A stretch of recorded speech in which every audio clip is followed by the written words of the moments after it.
네, 라스 성공 전략 2부 시작하도록 하겠습니다. 코스피, 코스닥이 좀 많이 부진했었죠. 장중에 코스피가 2% 넘게 밀리기도 했고 코스닥 역시 4% 넘게 거의 5% 가까이 무너지는 모습을 보여줬습니다. 기관이 지금 동시효과 때 매수로 다시 전환이 된 것으로 확인이 되고 있는데 장 마감 상황 꼼꼼히 뜯어보면서 저희가 살펴보도록 하겠습니다. 시황센터 연결합니다. 네, 시황센터입니다. 5월 20일 목요일 한 주의 마지막 장 마감을 했는데요. 양시장 모두 오후 들어서 본격적으로 낙폭을 확대했습니다. 오늘 코스피는 29포인트 내리면서 1600포인트에서 마감했는데요. 오늘 출발은 1624포인트 출발했지만 오전에 천안함 발표 이후에 혼조세 보이다가 오후 들어서 본격적으로 낙폭을 늘려서 장중 한때에는 1600 지지선마저 무너지기도 했습니다.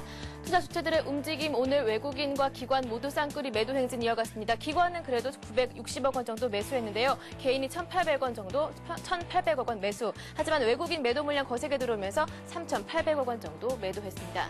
코스닥 시장도 마찬가지로 낙폭을 크게 늘렸습니다. 코스닥은 오늘 19포인트 내리면서 481포인트에서 마감했는데요. 오늘 흐름 코스피와 같은 패턴 보여줬습니다. 천안함 발표 이후에 혼조세 보이다가 오후 들어서 낙폭을 크게 늘리면서 480선까지 내려와준 모습입니다. 이어서 투자 주체별 매매 동향도 확인해 볼 텐데요. 마찬가지로 개인이 홀로 매수하고 있습니다. 개인이 188억 원 정도, 반면에 기관이 100억 원, 외국인이 115억 원 정도 매도 우위 차지하고 있습니다. 이어서 외환시장도 한번 살펴보겠습니다. 국내외 증시 급격하게 하락하고 있고요. 천안함 사고 발표까지 겹쳤습니다. 여기달러 매수가 급격하게 늘어나면서 원달러 환율은 급격하게 상승했습니다. 29원 50전 오르면서 1194원 60전에 마감했는데요. 흐름 한번 살펴보겠습니다. 오늘 1169원에 출발했다가 천안함 발표 이후에 상승폭을 크게 늘렸습니다. 오늘 연중 최고치 다시 경신하면서 1194원 60전에 마감했습니다. 오늘 시가총액 상위 종목, 코스피 종목들 먼저 확인해 보겠습니다. 대부분 종목들 하락하고 있는데요. 삼성전자, 포스코 역시 하락하고 있고요. 현대차는 장중에 하락으로 흐름을 바꿨습니다. 한국전력만이 오늘 1.2% 올랐습니다. KB금융 보합에 마감했고요. 현대모비스 1.6%, 현대중공업이 8.4% 급락하는 모습이었고요. LG디스플레이도 오늘 3.6% 급락했습니다. 코스닥 시장도 한번 확인해 보겠습니다. 대부분 종목들 하락하고 있는데요. 서울반도체 4.9% 하락했고요. 셀트리온 역시 7% 급락하는 가운데 그래도 SK 브로드밴드만이 1.7% 상승했습니다. 소디프신 소재 오늘도 4.6% 하락세 이어갔습니다.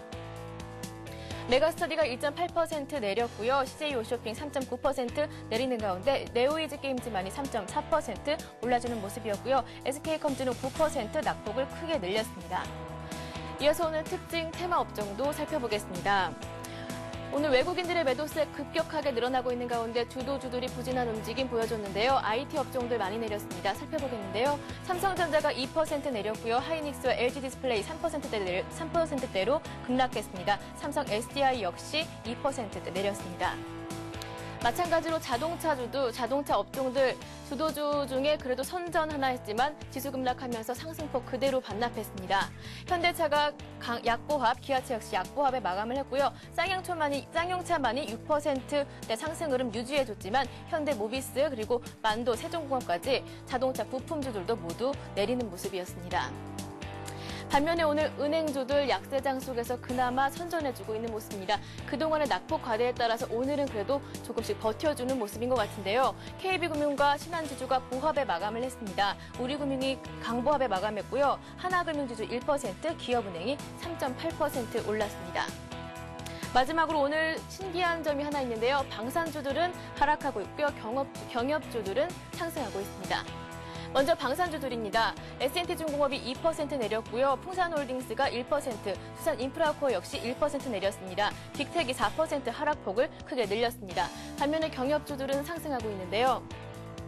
로만선이 3%, 재룡산업이 14%, 가격 제한폭 가까이 오르는 모습이었고요. 남해화학 역시 4% 올랐습니다. 지금까지 오늘 마감 시황 전해드렸습니다. 네, 더욱 자세한 내용 살펴보도록 하죠. SK증권의 김영준 연구원 연결되어 있습니다. 안녕하십니까? 네, 안녕하십니까? 네, 시장이 좀 어지럽게 전개가 되고 있습니다. 사태 파악부터 한번 해보는 게 좋을 것 같은데요. 예, 오늘 같은 경우는 이제 유로존의 불확실성이 여전히 남아있는 가운데 천안함 관련 정부의 그 발표와 주말 중국의 정책 발표에 대한 리스크가 반영이 되면서 증시가 재차 약세를 보이는 모습이었습니다. 오늘은 장초만 하더라도 미국이나 유로존의 그 증시 하락 소식에도 불구하고 유로화가 반등하고 있다는 소식에 소폭 상승 출발했었습니다. 유로화의 반등은 곧 그 유로존 경기 불확실성의 반영 척도라는 점에서 자산 시장이 이에 대한 우려를 상당 부분 반영했다는 시그널이 될 수 있기 때문이었다고 생각되는데요. 그러나 유로화가 그 22등의 정책적 지원 등에 대한 루머에 의한 반등이었고 22등은 또 여전히 뭐 별다른 언급이 없었다는 점이 부각이 되면서 아시아 시장에서 유로화가 이제 재차 하락했고요. 이에 따라서 국내 증시를 비롯한 아시아 증시도 동반 하락 전환하는 모습이었습니다. 특히 그 정부가 천안함 사태와 관련해서 북한의 그 소행이라는 잠정적 결론을 내놨고요. 시간이 지나면서 24일 미중 전략회담을 앞두고 연휴 동안 중국이 추가 긴축안을 내놓을 수 있다는 우려가 반영이 되면서 장후반 증시가 낙폭을 확대하면서 키우는 모습도 보였었습니다. 이외에 그 외국인 순매도가 지속되고 있다는 점이나 순매수 하루 만에 그 기관의 매수가 급격히 그 장중 흔들리는 모습을 보였다는 점, 그리고 시장의 내성을 키워줄 그 주도 업종이 여전히 부재하다는 점도 시장의 하락폭을 키우는 요인이 아니었나 이렇게 생각이 됩니다. 네, 주도주들 쪽으로 투매가 몰리고 있습니다. 이 대응을 어떻게 해야 될지 그 부분이 상당히 궁금한데요. 일단은 주도주 쪽에 대해서 일단 두 가지 시각으로 좀 나눠서 볼 필요가 있다고 생각이 됩니다. 첫 번째는 일단 펀더멘털적인 측면 자체가 어떻게 좀 변화가 됐느냐라는 부분인데요.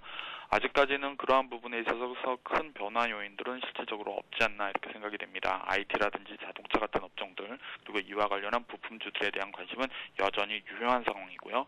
중장기적으로는 여전히 매력적이다라고 말씀을 드릴 수 있을 것 같습니다. 다만 최근에 그 신용장구가 일부 늘어났던 부분이나 그런 부분들을 반영해 봤을 때 주도주 쪽에 일종의 그 기술적으로 좀 과열 현상을 좀 보였었고요. 이러한 부분들이 조정 국면을 그러니까 이러한 부분들이 해소되는 과정으로 좀 보는 것이 필요하지 않나 이렇게 생각이 됩니다.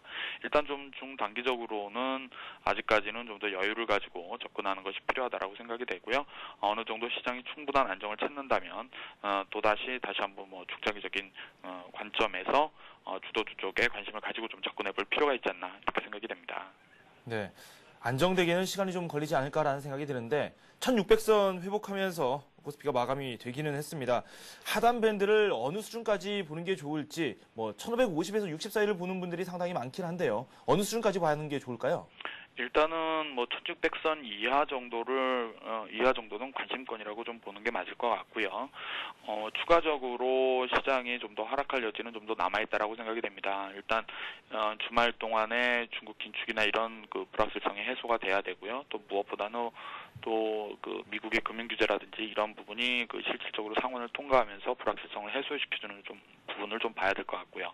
아울러서 천안함 사태와 관련해서 실질적으로 어떤 저희 나라가 보복이라든지 이런 부분이 없다라는 부분도 확인해야 되기 때문에 단기적으로는 저점을 1600선 이하, 그러니까 1500대 중후반 또는 중반까지 좀 보시는 게 필요하지만 좀 더 자세히 본다면 이슈에 관심을 가지고 좀 접근하는 것이 필요하다고 생각이 되고요.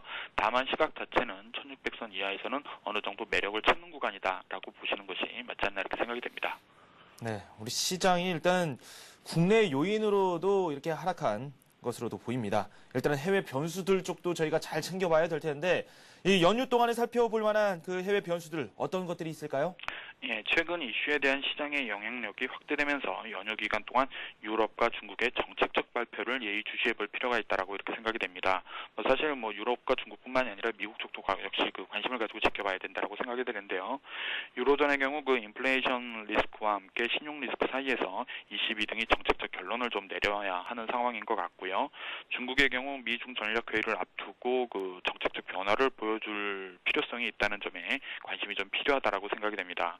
아울러서 앞에서 말씀드렸지만 미 금융규제안에 대한 상원 표결도 역시 그 관심을 가지고 볼 부분이라고 생각이 되는데요. 이러한 부분들이 어느 정도 시장의 불확실성을 해소시켜줄 정도로 안정된다고 했을 때는 시장에 대한 과도한 우려는 좀 이르지 않나 이렇게 생각이 됩니다. 그렇군요. 일단은 내일부터 연휴라고 앞서서 말씀을 드렸는데 이 다음 주 월요일에 투자 전략을 짜나가는 것도 상당히 중요하겠죠. 오늘 상당히 많이 하락했고 다음 주 전망을 또 어떻게 보는 게 좋을까요? 예, 일단 그 유럽발 우려가 확대되면서 경기 우려로 전이되는 모습을 보이고 있지만 관심이 필요한 것은 최근 지수 하락 속도가 빠르다는 점이 아닌가 이렇게 생각이 됩니다. 따라서 지수가 만약 1600선을 하회한다면 일단 단기적으로는 매수에 관심을 가지고 접근해 볼 수 있는 영역권이라고 생각을 합니다. 다만 일단 저점을 찾는 과정은 1600선에서 바로 반등한다라는 의미는 아닐 것 같고요. 최소한 50포인트 정도의 여유는 좀 가지고 접근하는 것이 필요하다라고 이렇게 생각이 됩니다. 다만 좀 그러한 반등이 있더라도 좀 더 넓게 볼 필요가 있다라고 생각이 되는데요. 펀더멘털에 대한 우려가 반영이 되고 있기 때문에 이러한 부분들이 해결되는 과정은 시간이 상당 부분 소요된다라는 점입니다. 결국 이러한 부분을 감안해 봤을 때는 아직까지는 시장 전반에 대해서 중장기적으로 접근하기는 다소 좀 이른 상황이 아닌가 이렇게 생각이 됩니다. 결국 아직까지는 좀 짧게 가져가는 것이 필요할 것 같고요. 최근 낙폭 확대에 초점을 맞춰서 단기적으로는 1600선 이하에서 매수 관점으로 접근하는 것이 필요하다. 이렇게 말씀을 드릴 수 있을 것 같습니다. 네, 천안함 문제도 있고요. 여러 가지 리스크들이 우리 시장을 압박을 하고 있습니다. 개인들이 이렇게 공포에 많이 노출되다 보면은 투매로 또 연결될 수도 있을 것 같다는 생각이 드는데 그에 대해서는 어떻게 생각하십니까? 일단 시장이 오늘 같은 경우도 사실상 장중에 코스닥이나 이런 쪽에서는 일부 투매로 의심해 볼 수 있는 그런 정도의 낙폭이 좀 일부 있었습니다. 실질적으로 시장에 대해서 많은 공포를 가지고 접근하는 부분들이 있는데요. 사실상 이러한 공포의 수준이 어디인가는 좀 더 초점을 좀 맞춰보고 접근을 해야 된다고 생각이 됩니다. 실제 유럽 경제가 불확실한 건 사실이지만요. 그렇다고 해서 유로 경제 자체가 붕괴되거나 이런 것은 아니기 때문에 과도한 우려는 좀 피하는 것이 맞다라고 생각이 되고요. 특히 다만 최근에 증시 낙폭이 좀 빠르게 나타나면서 반영되는 투매라면 그러한 부분들에 대해서는 오히려 참는 것이 좀 맞지 않나 이렇게 생각이 됩니다. 특히 어느 정도 주식을 매매하는 관점에서 접근한다고 했을 때는 투매는 오히려 매수 관점에서 접근하는 것이 맞지 않나 이렇게 생각이 됩니다. 네, 펀더멘털이 회복되기에는 시간이 좀 걸리겠지만 그렇다고 해서 무조건 비관적으로 볼 필요는 없을 것 같습니다. 저가 매수의 기회 항상 열려있다는 점 염두해 주시는 게 좋을 것 같습니다. 좋은 말씀 고맙습니다. 예, 감사합니다. 네, 지금까지 SK증권 투자전략부의 김영준 연구원과 함께했습니다. 잠시 후 뉴스가 이어집니다.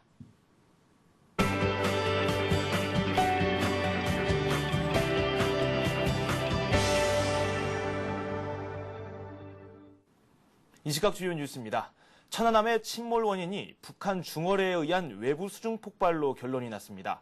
천안함 침몰 원인을 조사해온 민군합동조사단은 오늘 국방부 대회의실에서 이 같은 내용의 천안함 침몰 사건 조사 결과를 발표했습니다. 합조단은 천안함이 침몰한 해상에서 프로펠러 2개가 온전하게 달린 1.5m 길이의 어뢰 뒷부분 동체를 수거했고 프로펠러와 구동축 사이에 1번이라는 글자가 적혀 있는 것을 확인했습니다. 합조단은 북한 잠수함의 침투 경로에 대해 수중으로 서해 외곽을 우회한 것으로 추정된다며 치명적인 공격을 위해 야간에 목표를 식별한 뒤 근접해서 공격한 것으로 보인다고 밝혔습니다. 정부는 실물 경기 회복세를 고려할 때 주택가격의 급락 가능성이 극히 제한적이라고 밝혔습니다. 정부는 오늘 제26차 부동산 시장 점검회의를 열고 이 같은 인식을 공유했습니다. 정부는 수도권 주택가격이 입주 물량 집중과 총부채 상환 비율 강화 안정세를 보이고 있으며 주택담보대출의 연체율 등이 안정적인 수준을 유지하고 있는 것으로 평가했습니다. 또한 주택담보대출의 경우 대출금리 하락 등의 영향으로 지난 3월 이후 증가폭이 다소 확대됐지만 작년보다 안정적인 수준을 유지하고 있다고 판단했습니다. 원자재 가격이 오르면서 대기업과 중소협력업체가 납품 단가 인하 문제로 갈등을 빚고 있습니다. 일부 중소납품업체는 경영난을 호소하며 생산을 중단해 후유증이 더 커질 전망입니다. 포장재용 골판지를 만드는 중소업체 4곳이 최근 대기업과 납품가 인상을 두고 협상을 벌였지만 이견을 좁히지 못했습니다. 이들 중소기업은 협상이 결렬되면 납품을 중단하겠다고 맞서고 있습니다. 주물업계에서는 이미 생산 중단 사태가 발생하기도 했습니다. 주물공업협동조합 회원사 250곳 중 절반 이상은 고철 가격 인상분을 납품가에 반영할 것을 요구하며 지난 18일부터 조업을 하지 않고 있습니다. 한국 전쟁 이후 지속적으로 증가세를 보여왔던 한국의 인구가 오는 2020년부터는 감소세로 돌아설 것으로 전망됐습니다. 경제협력개발기구는 한국의 인구 증가율이 2015년 0.1%로 제로에 근접한 뒤 2020년 마이너스 0.02%로 마이너스 인구 시대를 맞을 것으로 내다봤습니다. 또한 그 이후로는 감소세가 가속화돼 2025년 마이너스 0.12%, 2030년 마이너스 0.25%에 이를 것으로 예상했습니다. 2020년부터 인구가 줄어들 것으로 예상된 국가는 주요 20개국 중 러시아, 일본, 독일, 이탈리아, 한국 등 5개국뿐이었습니다. 인구 감소는 경제활동 인구의 감소, 그리고 노동력 부족으로 이어지고 국가 경쟁력에도 영향을 미친다는 점에서 신흥국인 한국의 경우 선진국보다 사회 경제적 타격이 훨씬 심각할 것으로 우려됩니다. 증권금융 뉴스입니다. KB금융그룹이 회장 후보를 선정하기 위한 면접 대상 후보를 다음 달 초 4명 안팎으로 정할 예정입니다. KB금융 회장 후보 추천위원회는 오늘 20명에서 30명의 회장 후보군을 선정하고 검토를 거쳐 4달 초 참여 의사가 있는 후보 4명 정도를 면접 후보로 선정하기로 했습니다. 한국투자증권이 오는 8월 31일까지 연 5% 확정이율을 제공하는 부자아빠 적립식 환매조건부 채권을 1,000억 원 한도로 판매합니다. 한 투에서 주식형 펀드나 연금저축 상품에 1,000만 원 이상 가입하거나 이름형 종합자산관리 계좌 라임유를 개설한 고객에게 한해 판매하며 월 최대 100만 원까지 적립할 수 있습니다. 현대증권이 오는 24일에서 25일까지 원금 보장형 주가연계증권 한 종과 원금 비보장형 ELS 3종, 원금 보장형 파생결합증권 한 종 등 총 5종을 총 400억 원 규모로 공모합니다. 주가연계증권 중 원금 보장형 상품은 최고 연 16%, 비보장형은 최고 20%의 수익을 추가하며 파생결합증권 상품은 최고 연 3.30%의 수익률을 목표로 합니다. 메리츠종금증권이 총 918억 원 규모의 주식 워런트 증권 30종을 신규 상장하고 이에 대한 유동성 공급을 시작합니다. 이번에 상장하는 종목은 콜 워런트 27종목과 풋 워런트 3종목입니다. 우리 증시가 큰 폭의 하락세 속에 마감이 됐습니다. 아시아 쪽으로 시선을 잠시 돌려보도록 하겠습니다. 일본 증시가 하락하면서 역시 마감이 됐습니다. 1.5% 정도 내린 것으로 확인이 됐는데요. 1030선을 기록하고 있습니다. 중국 증시 역시 부진하긴 매한가지입니다. 최근 들어서 아시아 증시가 동반 부진에 빠진 모습을 보여주고 있는데 전 세계적인 공통상이라고 할 수 있겠죠. 현재 0.8%를 내리면서 2571선에 머물고 있습니다. 소폭 올랐네요. 다시 0.6%의 낙폭을 보여주면서 시장 상황 전개가 되고 있습니다. 네, 내일부터 또 3일간 휴일입니다. 이 3일 동안 또 어떤 일들이 해외에서 발생이 될지, 월요일 우리 증시 또 어떤 흐름을 보여줄지 상당한 기대를 낳고 있습니다. 기대가 될지 우려가 될지는 조금 더 상황을 두고 지켜봐야 되겠죠. 오늘 저희가 준비한 소식은 여기까지고요. 저는 다음 주에 다시 찾아뵙겠습니다. 여러분 고맙습니다.